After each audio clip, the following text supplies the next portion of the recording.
Our story starts with a tale about a lone adventurer who ended up breaking all the taboos. We then see a scene of a man ferociously devouring a red minotaur, and in the next moment we notice that his arm was completely broken. However, after devouring the flesh of that minotaur, we see that his arm began to regenerate. The system then announced that the roar skill was acquired along with the battle axe skill. The man roared fiercely as a gigantic aura burst out of his body. Around him, many monsters were watching. It is then revealed in the diary of a certain noble that devouring monsters is considered a taboo in this world. For a human, eating monsters means absorbing their evil essence. The first symptom of this act is a frenzied feeling that cannot be explained with mere words, and it comes accompanied by catastrophic superhuman strength. The second symptom includes severe headaches and nausea, followed by poisoning.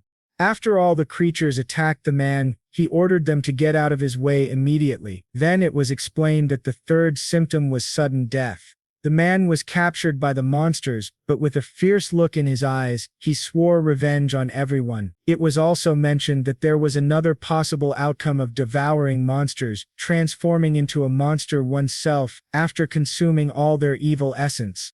We then see the man slaughtering monsters and devouring their flesh. While doing so, he gained new abilities: analysis, echolocation, and absorption.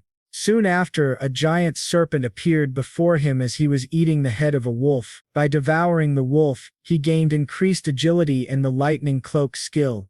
Activating this cloak, he electrocuted the giant serpent. After defeating it, he killed all the other monsters in front of him, acquiring the skills Poisonous Mist and Web Manipulation.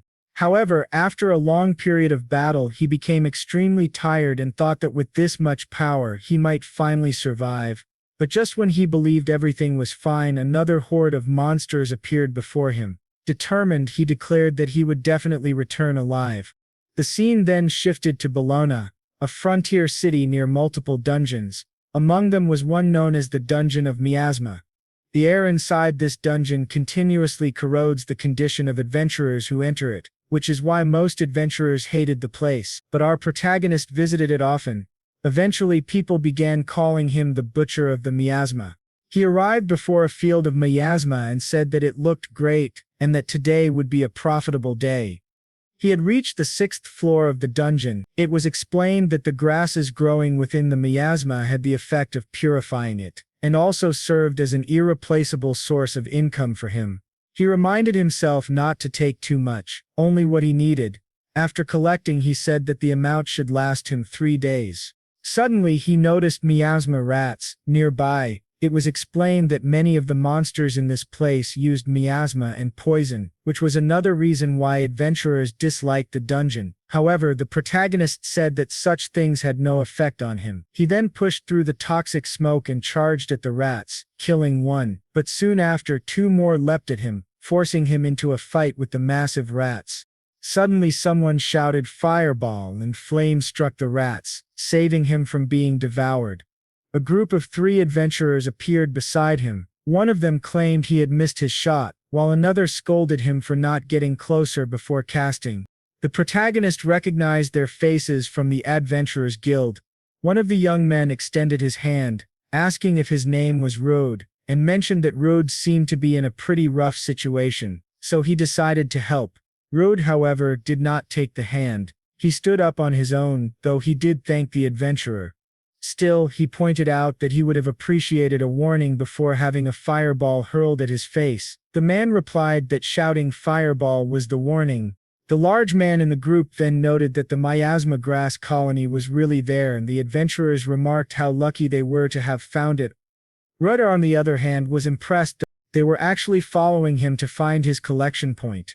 However, one of them insisted that they were just adventurers trying to make a living in a dungeon, and it was only by coincidence that they ran into him and ended up saving him. They then mocked Rude, saying, as expected of the Butcher of the Miasma, he can't even properly thank us. Those 3 adventurers were already prepared to fight Rude, but realizing that the situation was not in his favor, Rude reluctantly apologized and with great anger forced himself to thank them. The scene then shifted to Bologna, to Rude's base of operations, which was a restaurant called Full Belly. At that moment some men were harassing Rude, saying that whenever the butcher of the miasma entered the restaurant, the food would reek of a terrible stench. One of them added that they were only saying this because Rude was dumb enough not to have noticed it yet. They went on to say that adventurers are supposed to be people with the ability to defeat monsters. Someone like Rude, who only had the pathetic skill of abnormal status nullification, couldn't even be considered a real adventurer. It was then explained what abnormal status nullification was. It was a unique ability, useful in exploring a miasma dungeon, for example.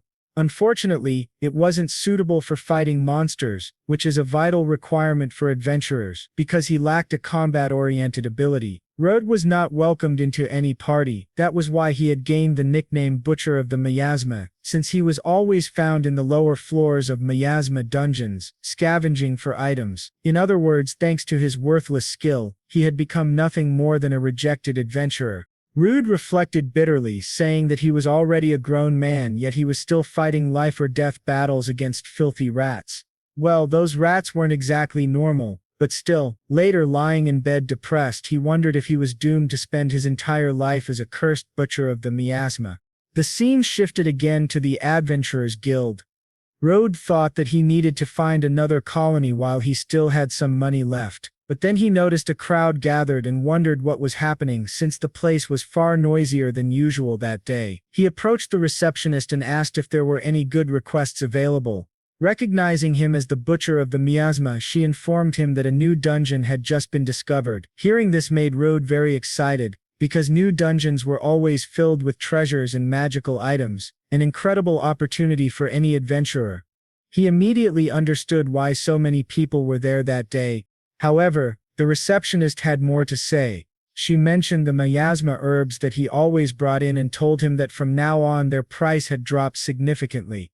Shocked, Rude desperately asked why they had done that. She explained that the miasma dungeon had never been popular to begin with, and now that everyone's attention was focused on the new dungeon, there would be no demand for the herbs anymore. This left Rude extremely frustrated. She then explained that the new dungeon was located in the Avaliel Mountains, but Rude was not allowed to go there. He demanded to know why, and she told him that the requirement to enter a new dungeon was rank D or higher. Unfortunately, poor Rude was only rank E, which meant he wasn't qualified to enter. This enraged him, and he said he wanted to at least take a look inside the new dungeon, asking if there was any way he could. But the receptionist insisted that rules were rules, and that even if he went he would only end up dying for nothing. Suddenly a blonde man appeared and asked Rude if he really wanted to go that badly. If so, he could join their group as a porter.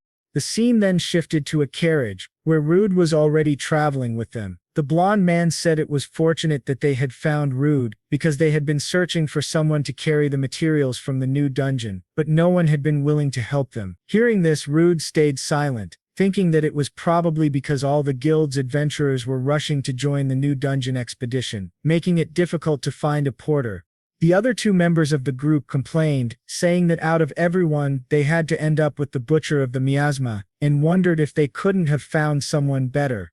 The blonde man told them to stop, pointing out that Rude was actually a veteran adventurer. In fact, it was far better to bring someone like him than a complete novice.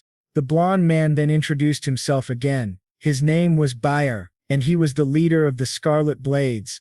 The other two were Sasha and Rick, all three being D-rank adventurers.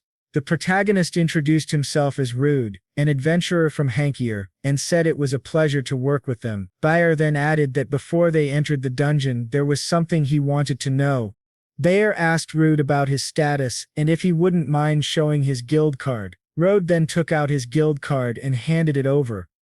At that moment the system displayed Rude's status, showing that he was level 7 rank E, human and in normal condition. Not only that, but it also revealed all the abilities he possessed. Bayer was surprised to see that Rude could also use fire magic.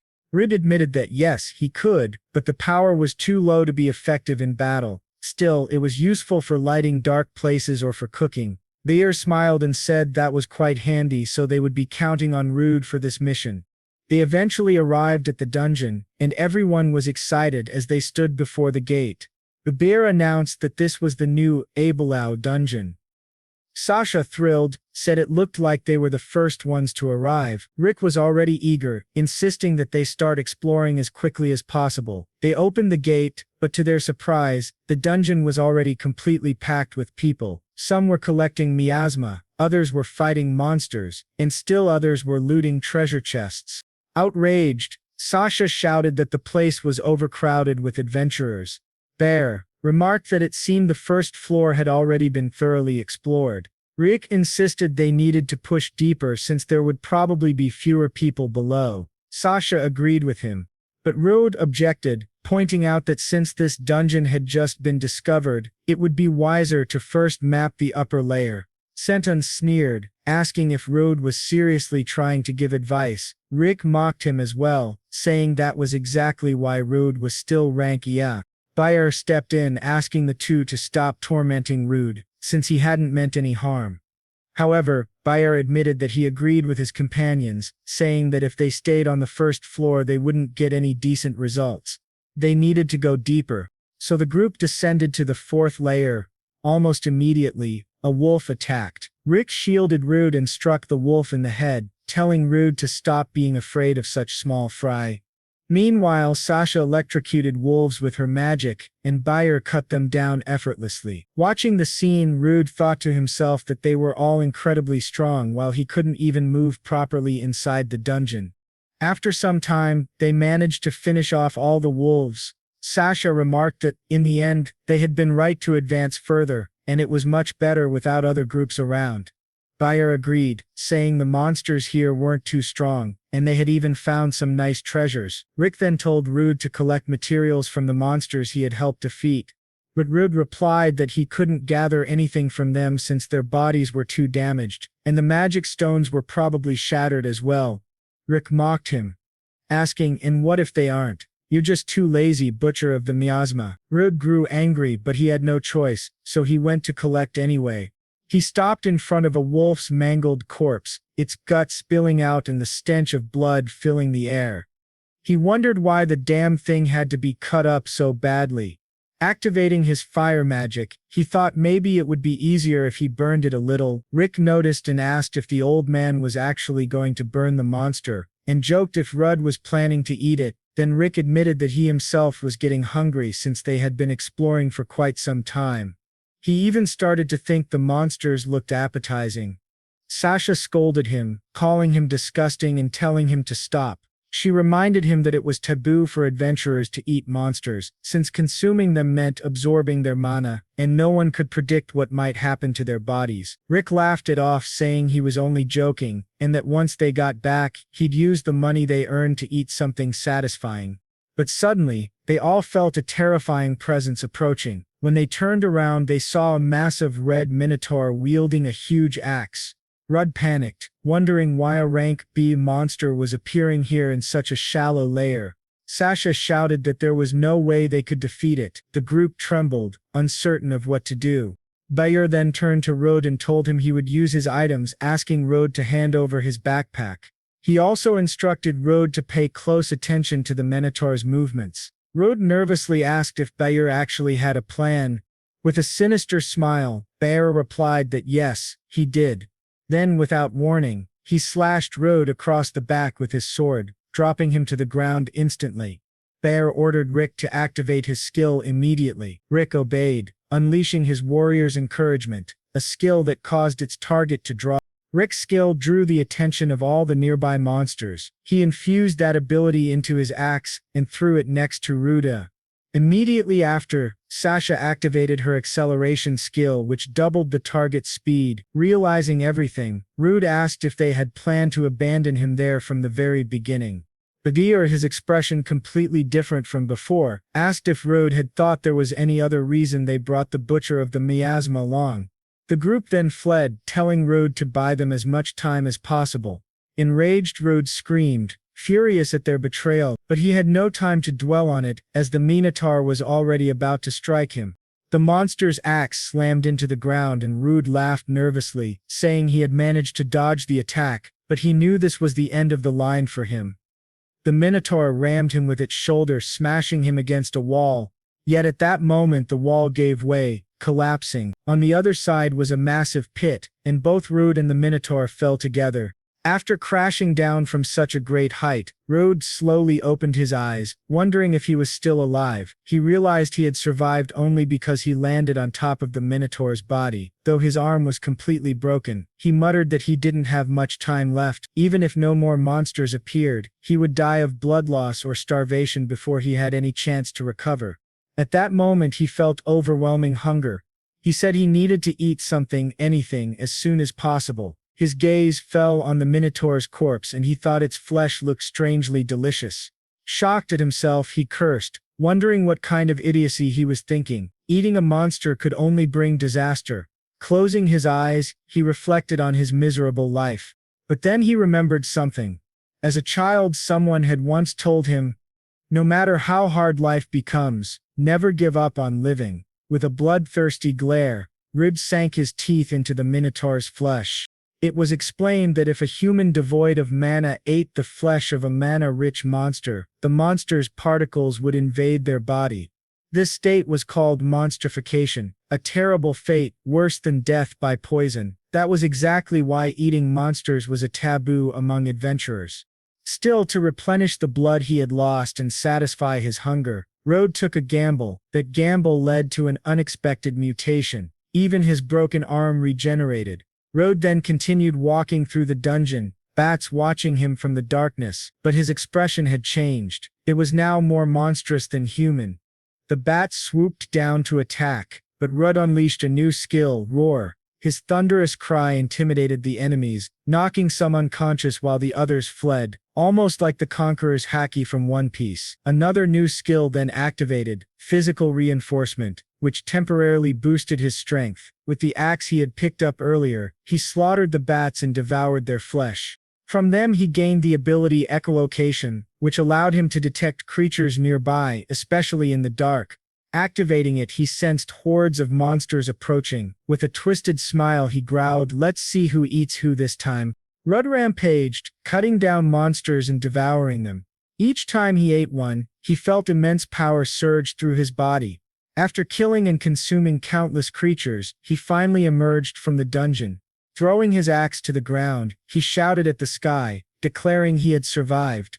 The scene shifted to the Adventurers Guild, where the atmosphere was heavy with tension. A man spoke, saying that after hearing the group's report, he had gathered all the adventurers who were inside the dungeon, except Rude, who had been with them. This man was Lancers, the guild master of Bologna. Bier, pretending to be grief-stricken, said that when they encountered the Minotaur on the 4th floor, Rud had been killed before they could protect him. He added that if only they had noticed the Minotaur sooner, they might have saved him. Sasha faked tears and Rick played along with the same act. Lancers nodded, saying he understood their situation. From now on, entry into that dungeon would be forbidden. But suddenly the sad receptionist looked up in shock. To her disbelief, the one who had just walked through the door was none other than Rude himself. It was Rude himself. Everyone was shocked to see the butcher of the miasma alive, wondering how he had survived. At that moment, Bier rushed forward to hug Rude, exclaiming how glad he was that Rude was alive. But as he embraced him, Bier whispered in Rude's ear that if he revealed anything he would kill him. The rest of the group greeted Rude as well, asking if he was all right, if he was injured, and claiming they had been worried. They insisted that they had even tried to return to save him, but the dungeon gate had already been sealed. With feigned sincerity, Bier declared that, whatever the case, Rude had survived and that deserved a celebration, but not here. However, as Baccaria looked closer, he noticed that Rude could barely move. Rude then spoke up, telling everyone present that they had used him as bait. The crowd grew uneasy at the accusation. Shocked, Baccaria asked what he was talking about. Lancers, the guildmaster, asked Rude to explain what he meant. Rude then revealed that Baccaria had stolen his supplies and attacked him from behind, that Rick had used his skill to redirect the Minotaur toward him, and that Sasha had accelerated the group so they could escape. Desperate, Barra denied everything, claiming none of that had happened. But Lancers calmly replied that they could clarify the truth with her. At that moment, a woman entered the guild hall, and everyone froze in fear. She was an officer of truth. Sasha asked, why an officer of truth, who almost never left the royal capital, was there. Lancers explained that due to the unusually high number of deaths among the porters in their party, he had called in an old favor to bring her here. He then asked the officer to determine who was telling the truth between Bayer's group and Rode. The woman declared that the members of Scarlet Blade were lying. Lancers raised his staff and confirmed that Rode was indeed telling the truth, leaving the adventurers in shock. Bayer lost control, shouting in disbelief, demanding how she could possibly know. Lancers explained that her ability was truth and it was impossible to acquire after reaching adulthood. Its effectiveness rivaled that of unique skills, and no lie could bypass it. What could be more reliable than the words of someone who had sworn to dedicate their power to the nation? Lancers then declared that abandoning companions was a grave taboo for adventurers. Worse still, Bagria's group had injured one of their own, using him as bait. Even without investigating their other crimes, this alone was enough to revoke their adventurer licenses, reducing them to slaves. Sasha and Rick panicked, insisting this couldn't be real. Barrett, enraged, cursed that someone like him could never become a slave, and if not for the officer of truth, no one would have discovered his plan. Consumed by rage, Bayer attacked her, but Rude immediately stepped in, shielding her and warning Bayer never to lay a finger on the officer of truth. He then punched Bayer squarely in the face, sending him flying across the guild hall. Everyone gasped in shock at Rude's overwhelming strength. The scene shifted to the visitors' chamber of the guild. Lancers apologized to Rude for troubling him, acknowledging he must be exhausted, but Rude reassured him that he was fine. Lancers explained that the three culprits had been captured by his men, and would now be interrogated. If it was confirmed that they were repeat offenders who had used porters as bait, the Scarlet Blade members would lose all possessions and qualifications as adventurers, becoming slaves. But since Badir had gone as far as trying to kill an officer of truth, it was likely he would never be seen again. Returning to the matter of rewards, Lancers said that the group had forfeited all profits they had made inside the dungeon. Instead, all of it would go to Rude. He informed him there were about 200,000 Regan, and asked Rude to accept it. Rudd left the chamber with the money in hand, hugging it tightly with joy. He thought that this would cover a large part of his expenses, and that it would have taken him a long time to gather such an amount, even if he collected miasma every single day. To think that one could make so much money just by being an adventurer. It amazed him. He then realized that people had stopped insulting him, likely because they had witnessed what happened earlier, but that didn't mean they would suddenly treat him kindly. He also thought that if he kept standing out like this, people might begin to suspect his sudden growth in strength and abilities. So, he decided he would continue testing his luck in the miasma dungeon as before. Determined, he declared to himself that he was done being negative. At last he had earned good money, and from here on he was going to move forward. Reg now had money for equipment and food, and first he decided to take a look at the tool shop. While browsing, a bag caught his attention, and he thought he might grab something to eat as well. The next day, Rude returned to the miasma dungeon. This time he was able to kill the rats with ease. He thought to himself that yesterday he would have been running away from just 5 of them, but now he could defeat them so effortlessly. Rudd activated his Analyze ability and checked the miasma rat's status. He realized this was the ability he had gained from eating that strange monster, and it could even be used on corpses. The rats were level 9, which made him wonder how much his own status had increased. Since defeating them was so easy, he estimated he might be around level 20. When he opened his status, however, Rude was shocked. His level had jumped to 42 and all of his stats had risen dramatically. Just yesterday he had only been level 7. This kind of growth was extremely rare. He needed to check the new abilities he had acquired. When he opened his inventory, an overwhelming arsenal of skills appeared before him. There were so many that he couldn't even count them all. Excited, Rudd thought back to the broken wall he had fallen through in the dungeon, but it had already been sealed. Since the new dungeon would remain closed for some time, today he planned only a light exploration of the miasma dungeon. Still, seeing so many new abilities made him eager to test them. He wanted to know just how effective they were in the deeper floors, plus he was curious to try the new bag he had bought. He decided he would carefully choose the right monster for his first test. The scene shifted to Rude on the 6th floor, slaughtering monsters as he advanced. Soon he passed the 9th floor, then the 13th, but none of the monsters there were enough for him. He needed to go deeper to find a worthy prey. Eventually, Rude reached the 24th floor where he encountered a creature wielding a massive blade. Using Analyze, he discovered it was a lizardman soldier at level 25, with abilities in one-handed swordsmanship, shield techniques, and miasma resistance. Ruda noted that lizardmen usually fought in groups, but this one was alone.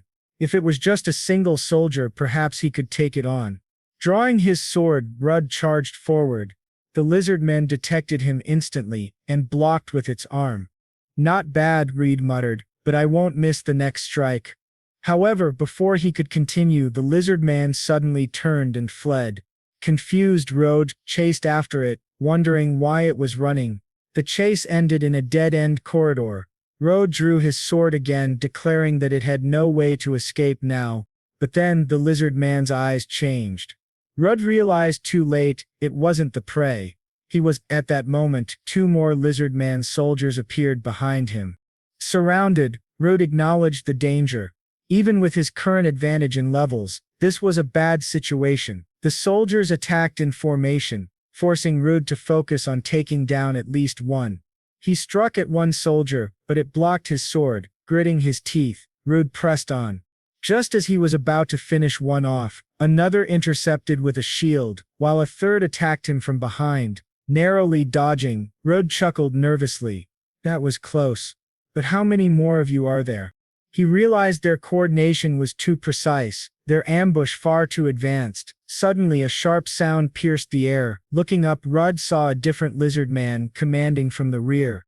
Using Analyze, Rudd identified it as a lizardman general level 32 with one-handed swordsmanship, shield techniques, miasma resistance, and command. Rudd grinned. Finally, the leader shows himself. The general roared, and all the soldiers charged at Rudd, activating physical reinforcement. Rudd struck several at once, using one's head as a foothold to leap toward the general. He slashed down with full force, but the attack had no effect. The general countered immediately, swinging at Rudd from close range. With no time to dodge, Rudd activated Iron Body, muttering, "I'm not the only one with tricks up my sleeve." Still confused, he reactivated Analyze. He was sure his attack had landed, but it had done no damage. Strange, it doesn't have any reinforcement or resistance skills, so why didn't my strike work? It was probably another lizard's ability. Rudd started analyzing all the other lizards, but none of them had any suspicious abilities. He said he couldn't see any special skill among them. However, he eventually found a lizard with a huge cut across its chest. One of that lizard's abilities was Substitution. Rudd then realized that this was the lizard taking all the damage. He immediately rushed at it, killed it on the spot, and said, "It must be tough being a subordinate who only exists to be substituted. Don't take it personally." The general then began shouting, and all the lizards charged at Rudd. He activated his web manipulation, remarking that their decision to group together actually made things much easier for him. He cast his webs, trapping them all at once. Rudd then approached the general and said that this time it was his victory, before finally cutting off the lizard general's head. After defeating them, Rudd said it was time to eat. He had bought a magical bag with the money he earned from the guild, and now it was finally time to use it.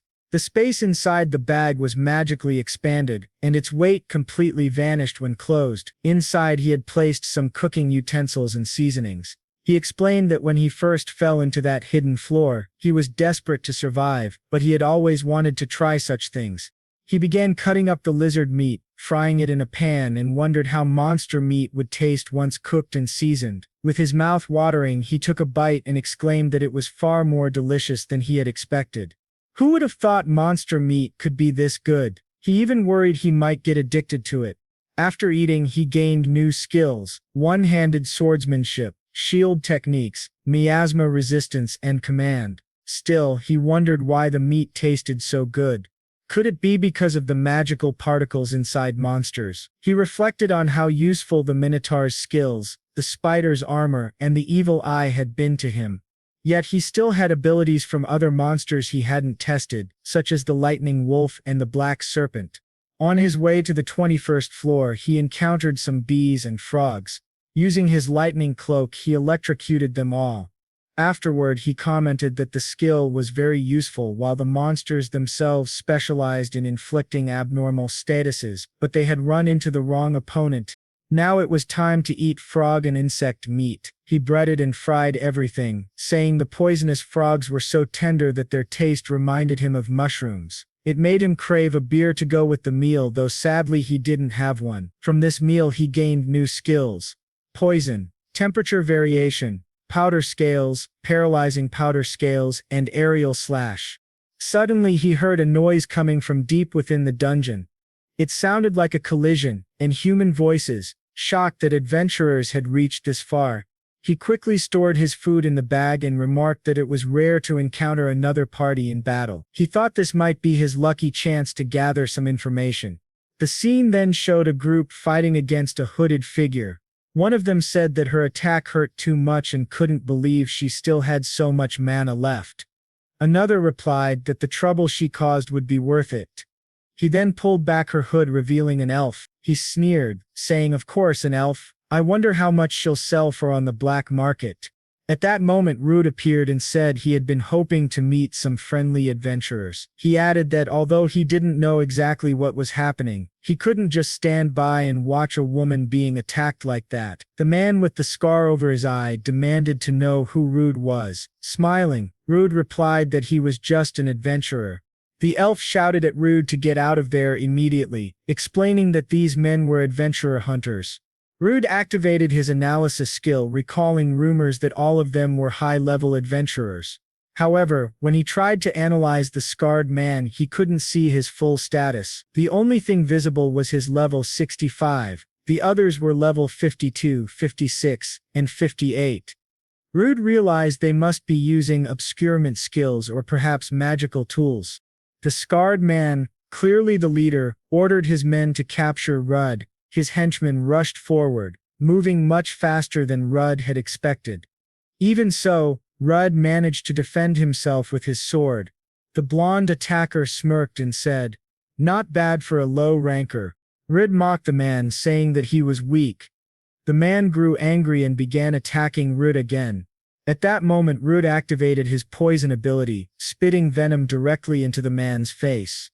The man fell to the ground, screaming in agony as his face began to corrode. He shouted that Rudd was almost like a monster. The elf thought to herself that this was a reckless way of fighting, something unfitting for an adventurer, but for someone as desperate as him it was the only way to survive. The scarred man realized that Rudd had a unique poison ability and concluded that they couldn't underestimate him. He ordered the three of them to attack Rudd all at once. They charged at him, striking relentlessly. Rudd thought that if he stopped moving for even a single moment, he would be killed. He was caught off guard and was about to receive a kick to the face.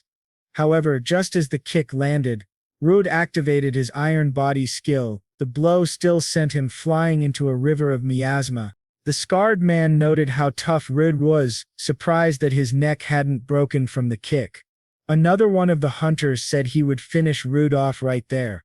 But suddenly Rudd dove deeper into the poisonous swamp. When one of the men tried to follow, the scarred leader stopped him immediately, warning that it was a poisonous swamp and there was no guarantee he'd come back alive. He was certain Rudd wouldn't be able to withstand the swamp's poison either, so he assumed he would resurface soon. Time passed, and Rudd remained underwater in the poison. He wondered how long they planned to wait for him. After a while he thought, "It's time to fight like an adventurer. I was lucky to fall into this swamp." Not only did it contain the usual miasma, but the poisonous vapors around it would rapidly drain the stamina of the adventurer hunters.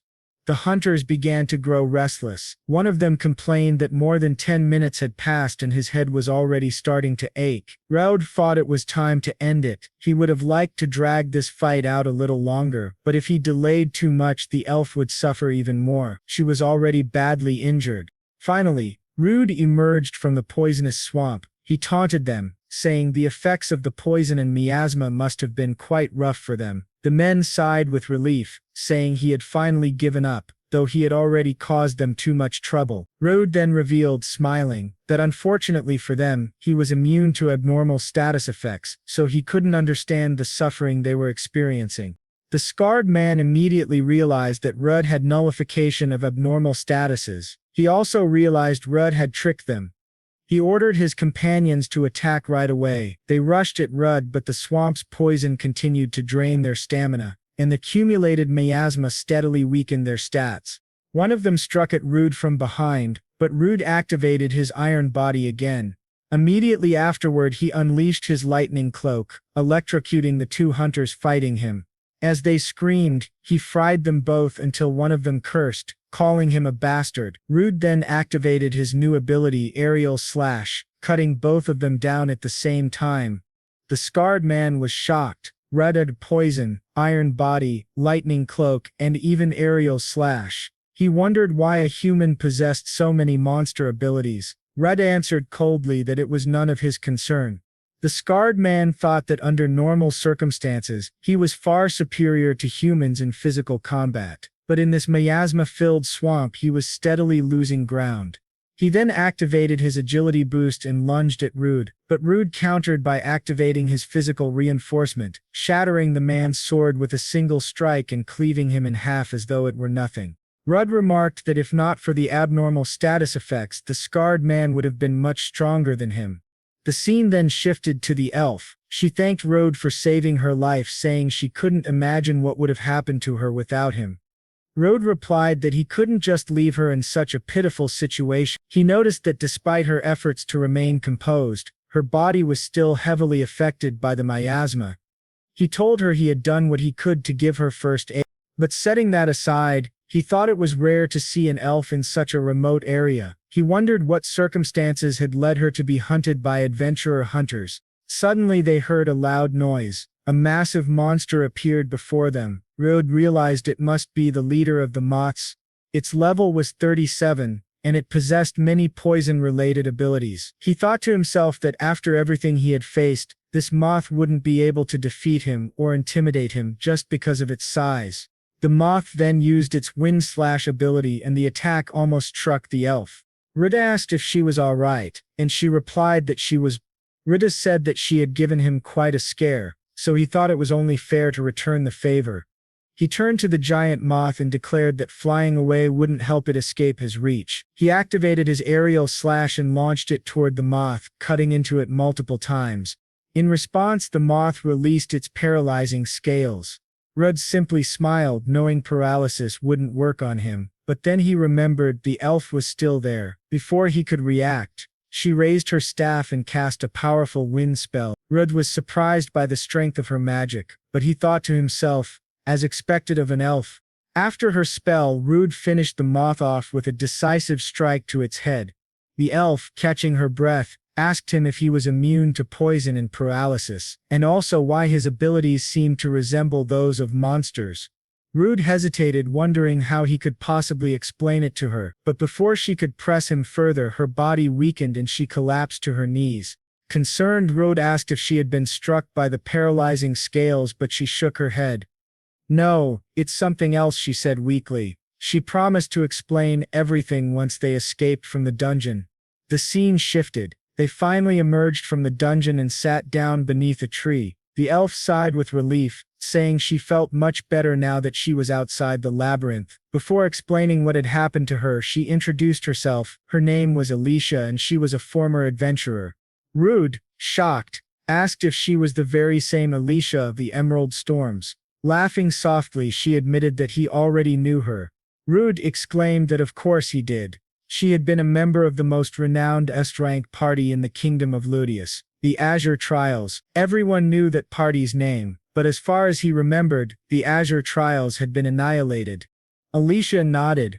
"Yes, it's been 5 years. We were defeated by monsters. That day we challenged a creature waiting for us in the depths of an S-rank dungeon, the Abyss Dungeon. In that battle we lost our leader. Another member was forced to retire due to severe injuries, and one was completely devoured by the labyrinth itself. As for me," she trailed off, showing the scar in the center of her chest. Embarrassed, Rudd asked what that was. She explained that it was a curse placed upon her that day, a so-called low-level curse. Rode frowned, saying he had never heard of such a thing. Alicia agreed, saying she had never encountered one either. She had tried every possible method to break it, but the most she could do was slow its progression. She explained that the adventurer hunters had learned of her curse and tried to exploit her condition for profit. In any case, she said quietly, my life will end when my level reaches 0, but even so I couldn't bear the thought of surrendering to those men. Rude thought for a moment, then suggested that perhaps he could help her with the curse. He pulled out his guild card and considered one of his skills, substitution. This ability allowed him to select a target and take their attacks and negative statuses onto himself. He asked her if she would allow him to test something. Though she didn't fully understand what he meant, she eventually agreed. Rudder placed his hand on her shoulder and activated substitution. Alicia gasped as she felt the curse leaving her body, transferring into his. She begged him to stop, warning that he would become cursed instead, but Rudd simply smiled and told her to trust him. In that moment, the curse shifted completely onto Rude. He then activated his unique ability Nullification of Abnormal Statuses, shattering the curse entirely. Staring at his hand, he whispered that it seemed to have worked. Alicia, stunned, struggled to comprehend what had just happened. Rudd told her to check her guild card. When she did, her status had returned to normal. She could hardly believe it. The curse was gone. Rudd explained that this was his unique ability, Nullification of Abnormal Statuses. He had gambled on the idea that he could nullify a curse once he transferred it to himself, and thankfully it had worked. Calling him an idiot, Alicia demanded to know why he would risk so much for her, a complete stranger. But even as she scolded him, she thanked him deeply. Rudd gently comforted her, resting a hand on her shoulder. The scene then shifted to a bar. Alicia was in high spirits, laughing and drinking happily. She said the food there was cheap, and the beer was delicious. She praised Rude for knowing such good places. Embarrassed, he simply gave her a thumbs up, thinking to himself that the place really was nice, at least until they were eventually kicked out. He then asked her if she would be alright drinking so much, especially since only a few hours earlier she had been gravely wounded. Smiling, Alicia said she was ready for another round. Besides, on a day as good as this, why wouldn't I drink?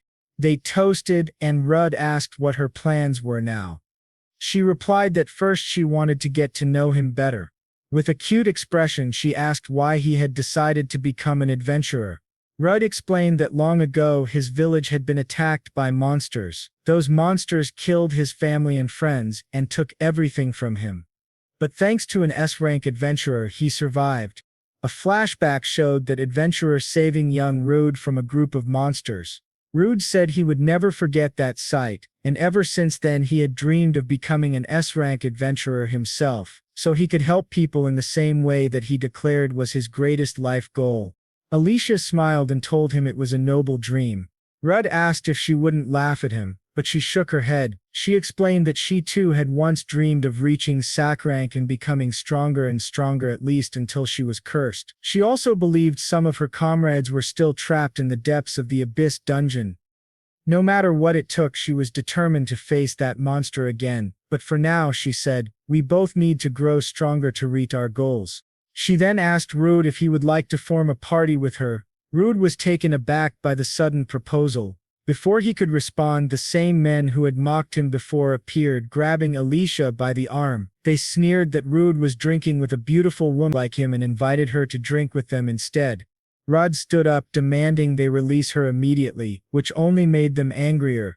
But before things escalated, Alicia ordered them to stop. She reminded them they were in a tavern, and if they wanted to fight, there was another way to settle it. The scene cut to the three of them sitting at a table, drinks lined up. Alicia declared, whoever drinks the most wins. And so, the contest began. As they drank heavily, the entire tavern cheered them on. Before long, the two men collapsed unconscious, while Alicia remained steady and victorious. Rudd gave her another thumbs up.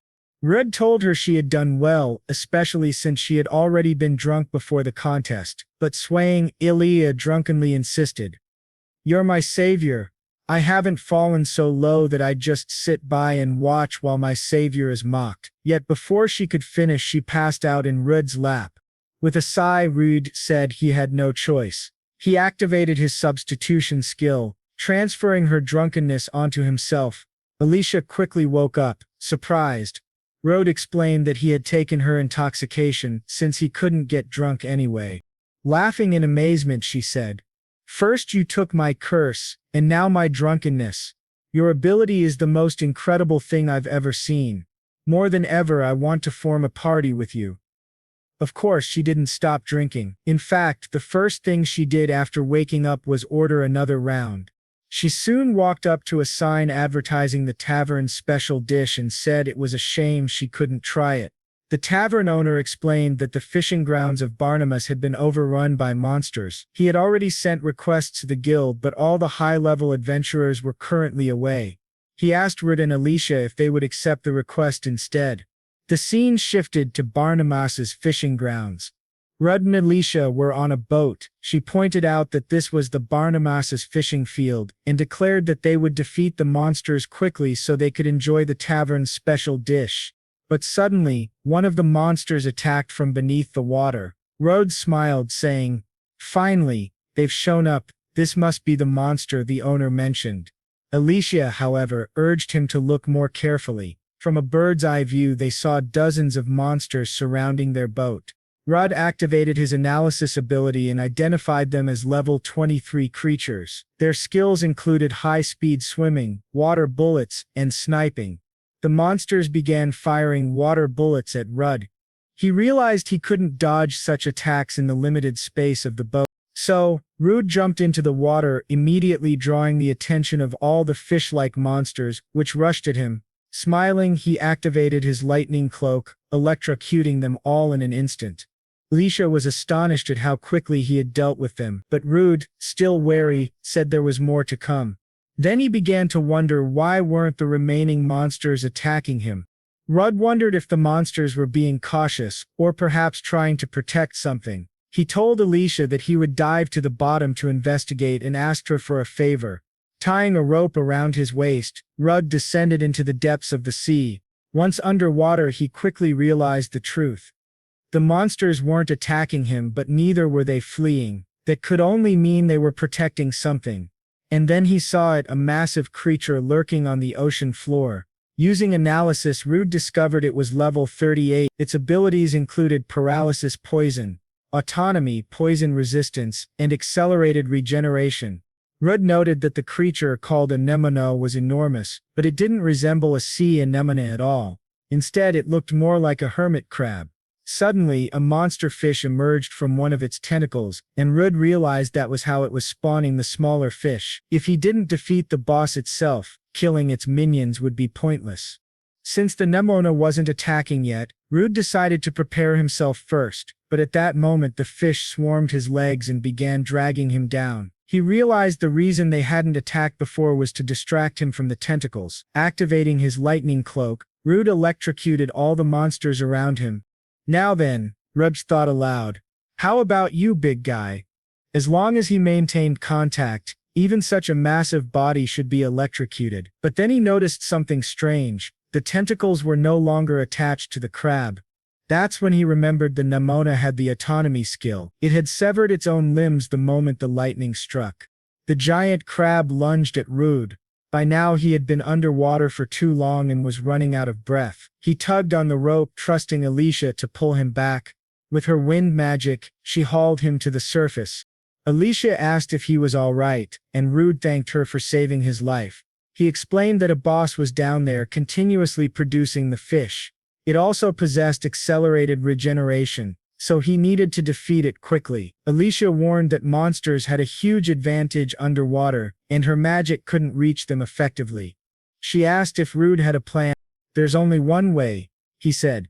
He thought back to how she had revealed her curse and her desire to form a party with him. For that reason, before she could decide, he felt he needed to reveal his own secret. Picking up one of the dead fish, he told her not to tell anyone what she was about to see.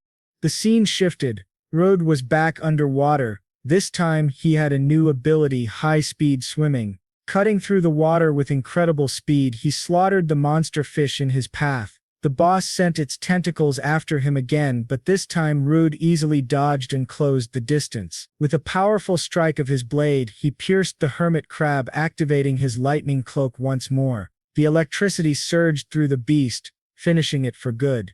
Rudd thought to himself that now the fishing grounds should return to peace, but then his mind turned to Alicia. What was she thinking after seeing him devour monsters? What would she say when he returned? When Rude surfaced, Alicia was gone. He smiled bitterly, wondering why he had expected her to wait for him. I guess I was too hopeful this time, he thought. But then suddenly a voice called out, "You took too long." Turning, he saw Alicia holding some sticks. She said she was glad to see he wasn't hurt, and asked if he had defeated the boss. Rude nodded, and she thanked God. She explained that she couldn't just sit and do nothing while he was fighting, so she had gathered wood to make a fire. It would help dry his clothes. Surprised, Reed asked if she was really all right after seeing what he had done. She admitted that at first she had been shocked, but the fact that he had trusted her enough to reveal his secret made her happier than anything else. Grateful, Rudy thanked her for staying. He confessed he had wanted to obtain the boss's abilities as well, so he had cut off a piece of it and brought it back, but eating it in front of her felt awkward. Instead, he had also caught some normal fish for her. He told her he had even grabbed one of the Barnama's fish for her, though it might feel strange to eat next to a monster corpse. Alicia didn't care in the slightest. Excited, she said she would absolutely eat it. As the sun set, Rode smiled and told her that while they ate, he would share the story of the very first time he had eaten a monster. Later that night, Alicia was eating happily. Between bites, she laughed and said the meal was delicious. Alicia was surprised that Rude ate monsters and asked if that was the reason he had eaten his first one. Rude answered that it was thanks to that habit that a weakling hanker like him was able to take a step closer to his dream. Alicia smiled and said she finally understood. He had used that power to save her from the adventurer hunters, and from her curse. And when cooked like this, even monsters looked rather delicious. Rode had prepared jerneb fillets and sautéed tentacle miso. Smiling, he said that monsters were surprisingly tasty. He admitted that he didn't really need to eat jernebs anymore, but he cooked them anyway and asked if Alicia wanted to try some. She refused, saying she couldn't be sure she would survive the side effects, so she would pass this time. However, she asked him once more if he would join her party. Red grew serious, asking if she didn't have more powerful acquaintances she could count on. She explained that it had already been 5 years since she was cursed. Even if she hadn't died in that labyrinth, considering the lifespan of humans, many of her former comrades had likely already retired. And besides, most frontline adventurers were a little unhinged. No matter how powerful they were, she couldn't trust her back to them. What she wanted was someone she could adventure with, someone she could entrust her back to without hesitation. And if it was Rudd, she believed she could do that. Rudd smiled and agreed to form a party with her. The scene then shifted to the Adventurers Guild in the Bologna division. Alicia was full of energy, excited about preparing for their first quest together. Rude doubted they would be able to get a good job since one of them was a hankier. Alicia admitted he was right but said she already knew what she wanted. They approached the receptionist where Alicia announced they were forming a party starting today, and asked if they could be registered. When the receptionist saw Alicia's adventurer card, she was shocked to learn that Alicia was an S-rank adventurer, the famous Emerald Storm Alicia. Her unique ability was spirit magic, not to mention the countless other abilities she possessed. The receptionist, still stunned, asked why someone like her would form a party with the miasma butcher. At that, Alicia's expression darkened, and the woman quickly corrected herself, embarrassed, saying she understood. Alicia then said she also wanted Rudd's rank to be raised and asked what requirements he still lacked. The receptionist checked some papers and explained that Rudd already had enough achievements. The only thing missing were combat accomplishments. Alicia then requested the hardest subjugation mission available so they could complete it together. The receptionist agreed, saying that at that very moment, there was a mission to exterminate a pack of gray wolves. The scene shifted to the outskirts of Bologna. Rude was already moving stealthily among the wolves, picking them off one by one, but then one of the wolves howled, summoning reinforcements. Rude told Alicia that the newcomers were all hers. She nodded, summoned her spirit, and called forth Sylphid. She asked the spirit to lend her its power and Rude was stunned. That was her unique ability, spirit magic. With a single command, she unleashed a razor-wind gale that tore through the wolves in front of her, slicing some clean in half. Rude thought to himself that her power was overwhelming. Dodging something like that would be impossible. Alicia commented that her strength was still being hindered by her curse, and Rude thought he couldn't even imagine what her full power might be like. Just then, several wolves ambushed Rude from behind. He realized there were still far more of them hidden, and he wouldn't be able to block the attack in time. At the last moment, Alicia called out to Sylphid. In an instant, Rude vanished from the wolves' reach. Looking up, the wolves saw the two of them hovering in the air. Rude was overjoyed. "You can even do this," he exclaimed, thanking Alicia for saving his life again, but she told him that if he wanted to thank someone, he should thank the little spirit. Still, she warned, they couldn't let their guard down. She had spotted about 5 more wolves hiding in the bushes, and likely many more nearby. Rudd said that it was his turn now, and activated his echolocation. He announced that there were about 30 wolves in total, and with the ones they had already defeated, they could finish the mission in one strike. He asked Alicia to focus her attack on the spot he would indicate. He thought to himself that echolocation lost accuracy in open areas, and even Alicia couldn't aim at multiple targets at once, but if they attacked in a circle they could herd the gray wolves into one place. Alicia nodded and said, "All right," she had already done her part, so the rest was up to Rude. Rudon appeared in the middle of the wolves with glowing red eyes, and activated his paralysis breath, causing all the wolves to collapse to the ground. The scene shifted, and it was nearly nightfall. By then he had killed a total of 52 wolves. Alicia said she couldn't believe they had encountered so many in just one day. Replied that perhaps their numbers really were.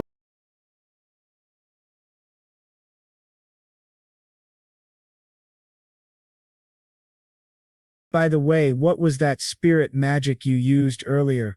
Alicia explained that she could use spirit magic from the spirits that exist in nature, and she introduced Sylphid to Rudd. She said that spirits are normally everywhere, even if they aren't visible, but to use their magic one must first use their own magic as compensation. Even so, it's possible to cast powerful magic while using very little MP. As he saw earlier, she can create that floating phenomenon. Rudd said he had never heard of a wind spell as strong as that. At that moment Sylphid was pulling Rude's hair and Alicia laughed at him, saying that Sylphid loves to play pranks. The more he complains, the more she'll enjoy it. Alicia then said that it would soon be night, so they needed to return quickly, and this time they would fly back. While they were flying, Rude was having fun, saying that it was really cool, and asked Alicia what other types of magic she could use. She replied that she specializes in water, ice, light, and earth magic, but she's not very good with spirits of darkness and fire. If a spirit isn't compatible with you, it will demand a huge amount of mana, or it might not even lend you its power at all. This showed that Sylphid really liked Rude. Rude then asked if Sylphid really liked him, since she was pulling his ear, and Alicia laughed, saying of course she does. Suddenly Rudd saw a village on fire and called for Alicia. When the flames of the village came into view, they saw a monster among them, with people running away in panic. 2 adventurers nearby, terrified, wondered if gray wolves weren't supposed to be the only monsters in that area, and what the hell that thing was doing there, since it was a Baphomet. The Baphomet then raised its hand, summoned a summoning symbol, and launched a flaming spear toward the adventurers. However, just before it hit them, Rudd protected them using his water bullet skill. Alicia asked if the 2 were okay, and they said yes. She then said that from now on she would handle the monster and asked them to summarize the situation.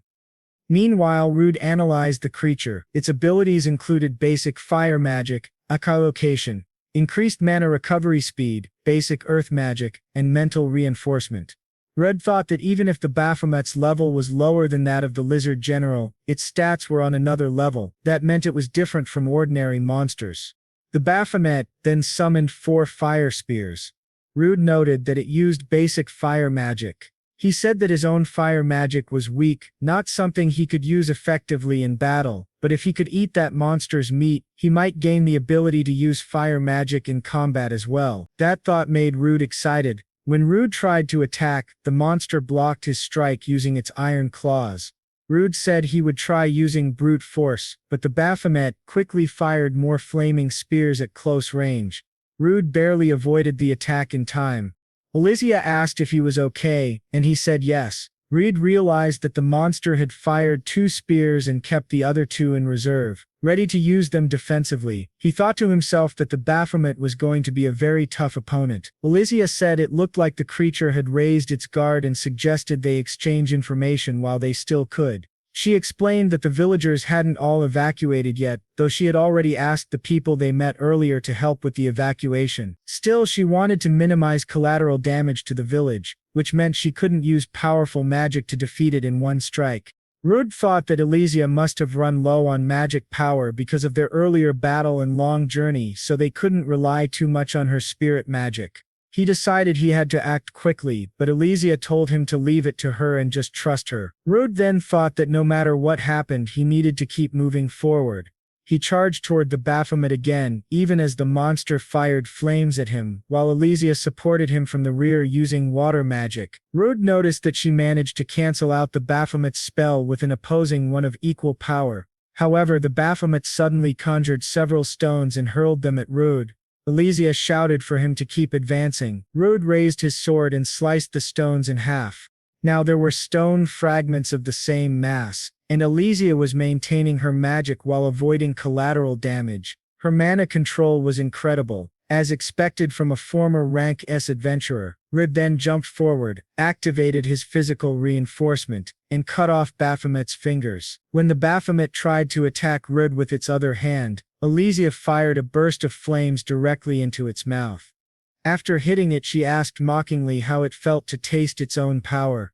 On the other side of the flames were the villagers and the 2 adventurers. One of them said, "That explosion earlier and that terrible scream. Could it be that the adventurers managed to defeat the monster?" The other adventurer replied, "I'm really sorry. If I weren't injured, I could have stayed behind to help them."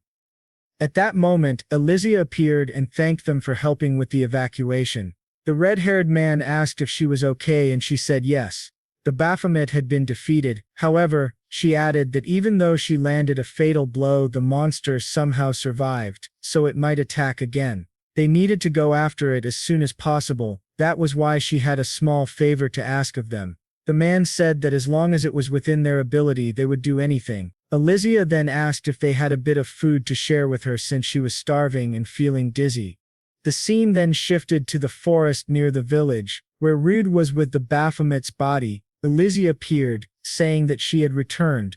Rude asked how the villagers were, and she said that it seemed everyone had managed to evacuate safely, thanks to those adventurers. She also told Rude that she had informed the villagers they were going after the Baphomet so no one would suspect that its body had disappeared.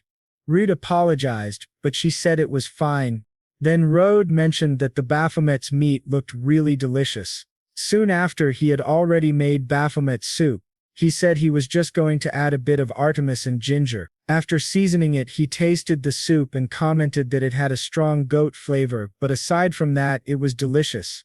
By eating it, he gained new abilities: basic fire magic, basic earth magic, mental reinforcement, iron claws, and increased mana recovery speed. Elysia admitted that it did look delicious, but said that watching someone eat a humanoid monster was a bit too strange.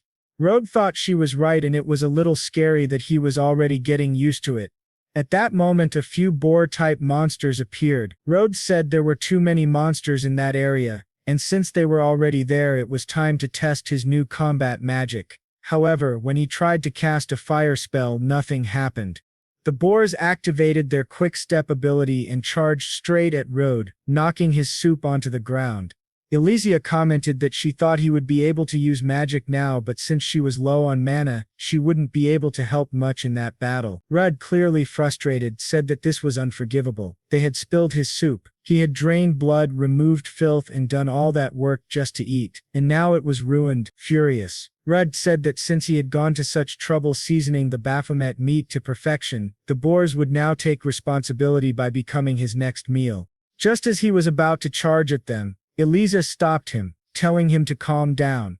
She explained that the ability the boars had used, Quick Step, increased their acceleration power, which made their attacks considerably stronger. Even though this ability favored them in close combat, Red and Eliza should fight from a distance to avoid being caught in their range. In other words, they needed to run immediately. After running, they managed to hide at the top of a tree. Elysia said it seemed they had managed to shake the monsters off. Then she brought up the topic of the fire magic that Rudd had failed to cast earlier. Rudd said that he had never had problems activating the skills he acquired, at least not until now. Elysia suggested that he check using his analysis skill. When he did, he saw the abilities Basic Fire Magic and Basic Earth Magic listed, along with the note that he should instinctively comprehend them. Elysia then said that if he still couldn't use them, there was only one explanation: his brain was too limited to understand the magic. Rudd asked if that wasn't a little cruel for her to say, but Elysia replied that even so, he should be able to use at least a weak fire spell, so that wasn't a good enough reason for him to be unable to use it. She then added that perhaps to use magic derived from monster abilities, he needed to learn how to manipulate his mana properly. Rudd realized that it wasn't just about having magic power, he also needed to control and direct his mana. He didn't really understand much about mana, but he thought it might be similar to absorbing monster abilities. Rudd said he could try that. He stretched out his hand and tried to remember what it felt like the first time he ate the Minotaur's meat. He recalled feeling an explosion of power inside his body, as if he could project that energy outward. At that moment Rudd opened his eyes. He had finally managed to use fire magic. He realized that as long as he could feel the mana, he could use it as if it were part of his own body. With that, he unleashed flames upon the boars. The scene changed, showing the spirits of the boars ascending into the sky. Rudry was already preparing their meat to eat. He apologized to Elysia for making her wait, but she told him not to worry. She knew it was something he needed to do, even though he was making quite an irritated expression. She explained that to use his magical abilities he needed to use mana, not magic power, and since his mana didn't seem depleted from that previous attack, she believed he could continue using it.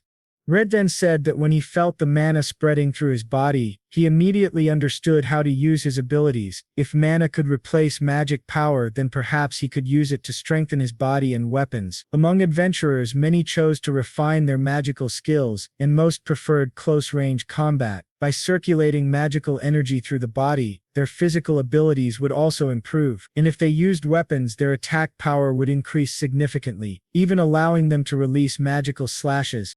Elysia said she understood that, explained why he couldn't use his abilities earlier since he didn't have much magic power left. Rudd agreed, saying that was exactly it. But now, it seemed he had much more mana than magic power. More importantly, he realized he could replenish his mana by eating monsters, and that was how he gained the quick-step ability. Elysia thought about it and said that, in other words, he could absorb mana through food and even store it within his body. But most importantly, she added that those pork ribs looked really delicious. Rode noticed Elysia drooling and asked if she wanted to eat some too. Embarrassed, she quickly said no. Suddenly they heard a loud noise and wondered what it was. At that moment, a gigantic boar appeared in front of them. Rhodes said it was probably the leader of the boars. However, the monster was incredibly fast. It was already right in front of them. Rhodes managed to save Elysia at the last moment. She realized that by the time she sensed the distance between them, the monster had already closed it, and she wondered what was going on. She thought to herself that they weren't inside a dungeon, so why were there so many monsters here? Reb then noticed that his food had been knocked over again, which made him furious. He shouted at the monsters to stop interrupting him, then muttered that, on the bright side, the boar would make a good roast. However, he observed that the creature had fire resistance, which meant they couldn't roast it even by pouring oil over it. Rid analyzed its stats and noted they were very high. He activated his basic earth magic ability, thinking that the creature only had quick step and fire resistance. He then shouted at the monster to prepare itself to face the wrath of a glutton and summoned a giant stone hand toward it. However, the stone hand shattered easily, and Rude couldn't understand why the monster's body seemed as hard as iron. The boar then rammed Rude with its head, sending him flying. Immediately after, it charged at Elysia, who summoned Sylphid and unleashed her wind magic. She thought she had hit it somehow, but it wasn't enough. She wasn't using any special ability, and the creature's muscles and fur were far too thick and tough. Neither wind nor earth magic seemed powerful enough to stop it. The monster charged again, but then suddenly stopped. Rudd had activated his roar ability. He shouted for it not to dare ignore him since their battle wasn't over yet.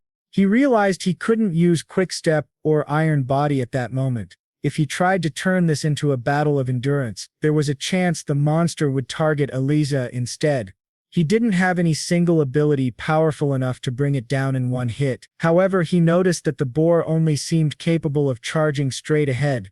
Rudd closed his eyes and said it would be the first time he'd try this. Raising his sword, he thought about it carefully. First, gather mana from within his body, then imagine it flowing into the blade. As the monster closed the distance, Rudd swung his sword, slicing the boar clean in half, something that even surprised Elysia. Shocked, she asked if he had used mana to enhance his sword, even though he'd never practiced that technique before. Rudd said he tried it because he felt like he could. His mana had been overflowing. But right after that, Rudd's sword shattered into several pieces, leaving the poor guy devastated. Desperate and depressed, Rudd said that he had used the sword a lot, so there wasn't much he could do. Elysia said it seemed the sword couldn't handle the amount of mana he had infused into it. She explained that a weapon is practically an extension of an adventurer's body, so she was sure he must be very sad about the loss. Rudd replied that in any case they should call it a day, but before that he wanted to take some meat from the giant boar. The scene then shifted to the miasma dungeon, on the 7th layer, where a group of adventurers was struggling against miasma rats. After defeating them, they mentioned that these were a superior species known as great miasma rats, and they were tough opponents to beat. One of them said that, even so, the rats weren't a match for them. Suddenly one of the adventurers stopped talking, and the others asked what was wrong. He said it was nothing, he just thought he heard someone's voice coming from deeper inside. Another adventurer then asked why there would be a staircase in a place like that. They wondered if it could be a secret passage, and decided to check it out. Upon descending the stairs, they found a treasure chest. One of them said it didn't look like a trap, while another wondered what could be inside. When they opened it, they found a beautifully crafted sword. They were amazed, saying it looked incredibly powerful. They could even feel magic emanating from it. They figured they could sell it for a lot of money. One of them asked if it might be cursed, but another told him to stop being so pessimistic. After all, they hadn't seen the miasma butcher for a long time and had been struggling without an easy way to make money, so maybe this was a blessing sent from the heavens to reward their hard work. They all agreed, saying they had been adventuring all night, so it was probably a blessing. However, one of them mentioned that he heard rumors about the miasma butcher, that he was now traveling with a beautiful elf. The others laughed, saying he was full of himself and that next time they saw him they'd teach him a lesson and put him in his place. Still, the chubby guy in the group seemed uneasy about the sword. Before the scene ended, the sword whispered faintly, telling him to kill them all. The scene then switched to the frontier city of Bologna. Rode mentioned that regarding his new sword, he was thinking of asking for some advice from a blacksmith he knew. So he and Elysia went to a weapon shop run by a man named Dowan. Dowan examined Rode's broken sword and said that for a sword he had personally forged to break like that, brute force alone wouldn't be enough to cause such damage. He then asked Rode what he had imbued into the blade. Elysia whispered to Rode, asking if he was really going to tell him. Rode replied that he would explain everything. After all, he'd known the old man Dowan for a long time, and he wasn't the type to go around spreading other people's secrets. After some time, Red had explained everything, and Dowan said, "So eating monsters gives you abilities, huh? That explains why your power has skyrocketed." He didn't seem surprised at all by the information.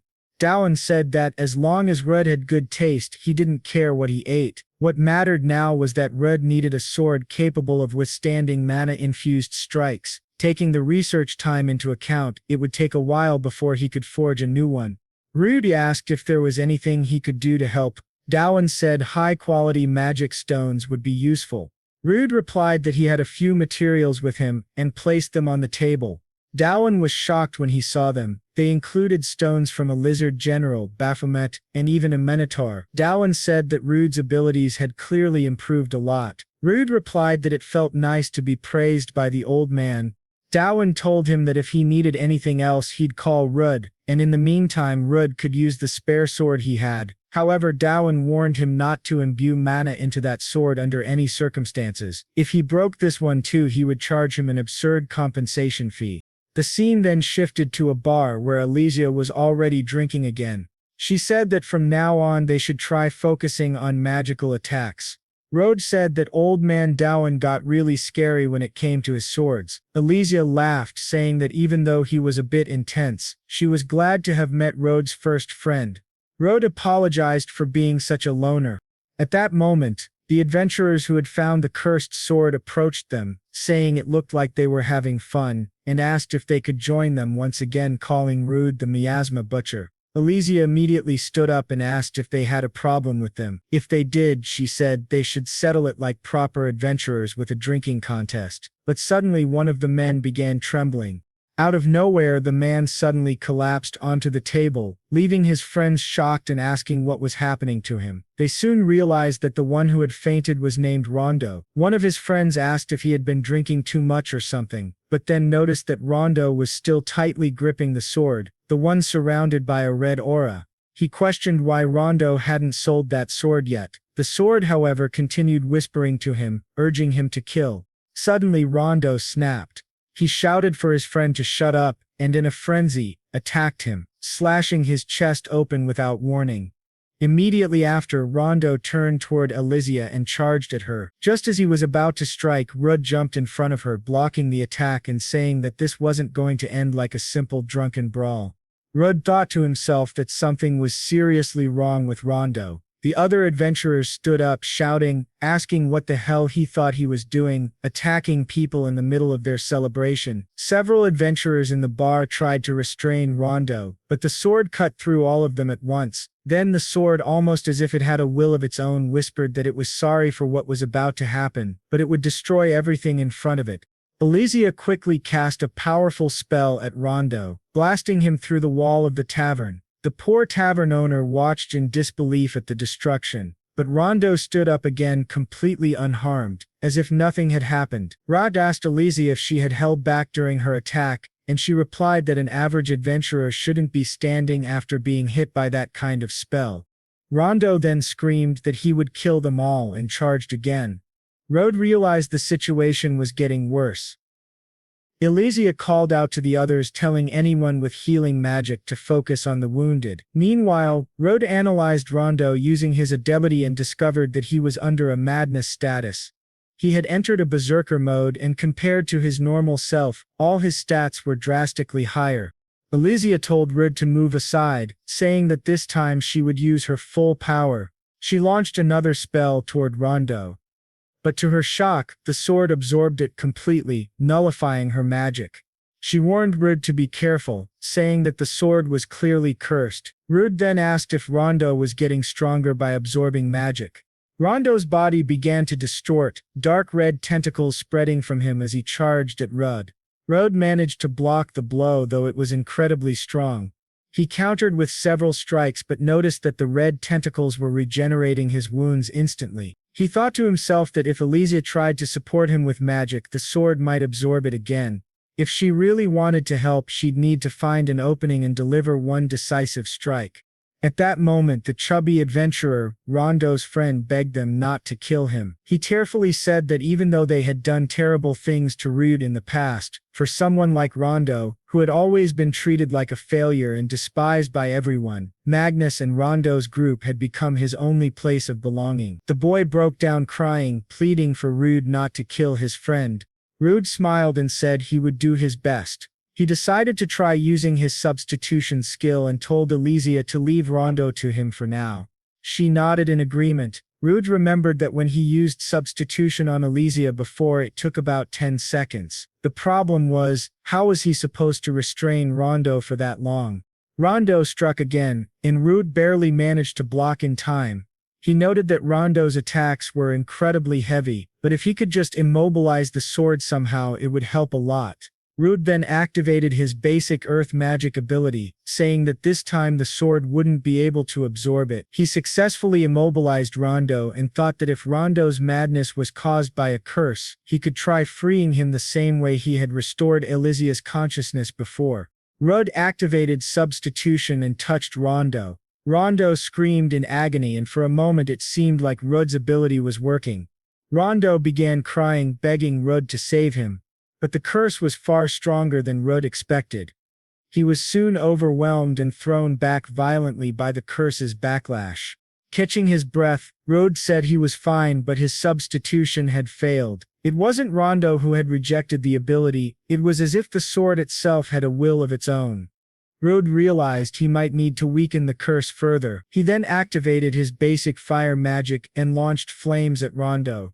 The flames hit, and Rudd managed to remove the curse from Rondo's left arm. However, he noticed that Rondo's movements had changed, and more importantly, the sword had absorbed his magic once again. Watching closely, Elysia murmured that what they were seeing might be an incarnation, meaning that Rondo's body no longer belonged to him. According to the system, his name had changed to Two-Headed Curse. Grand the curse quickly charged toward Rod, but he managed to dodge just in time. The two clashed again, though Rod soon took a heavy blow to the face, realizing that the curse was far too fast. Not only was it fast, but its movements were sharp and efficient, just like those of a highly experienced warrior. While Rod was still processing this, the curse suddenly appeared behind him. At that moment, Elysia arrived, saving Rude from another devastating strike. She aimed at the curse's chest and unleashed a powerful spell straight at it.